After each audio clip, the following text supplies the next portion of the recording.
Hi name. So most of the students ask about sir Kyrgyzstan MBBS అండి Kyrgyzstan. Sir Kyrgyzstan MBBS అనేది అసలు కిర్గిస్తాన్ అనేది under developed country అండి. చిన్న కంట్రీ. పాపులేషన్ ఎంత అనుకున్నారు?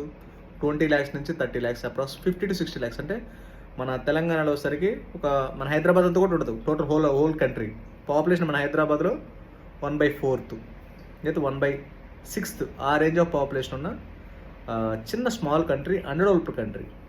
అలాంటి కంట్రీస్లో మీరు క్వాలిటీ ఆఫ్ ఎడ్యుకేషన్ ఎక్స్పెక్ట్ చేసి యూఎస్ఎంఎల్ఈ నెక్స్ట్ ఎగ్జామ్ క్రాక్ చేస్తారంటే ఎంత కోచింగ్ ఇచ్చిన యూజ్ ఏముందండి? మనకు proper standard of quality of education, proper clinical exposure, proper standards లేనప్పుడు మీకు కోచింగ్ ఇచ్చేమి, యూఎస్ఎంఎల్ఈ కోచింగ్ ఇచ్చేమి, నెక్స్ట్ ఎగ్జామ్ కోచింగ్ ఇచ్చేమి, ఆన్లైన్ పెడితేమి, ఏమి ఇచ్చేమి, మనకు ప్రాపర్ ఎక్స్పోజర్ లేకుండా. సో అండర్ డెవలప్డ్ కంట్రీస్లో మీ క్వాలిటీ మన ఇండియా కంటే 30 years బ్యాక్ ఉంటుంది ఆ కంట్రీ. స్టాండర్డ్ వైజ్గా, సెక్యూరిటీ వైజ్గా, అన్ని బడ్జెట్ వైజ్గా. బడ్జెట్ మీకు 30 to 40 lakhs వస్తుంది. అదే బడ్జెట్లో రష్యాలో బెస్ట్ ఆఫ్ ద కంట్రీస్ ఉన్నాయి.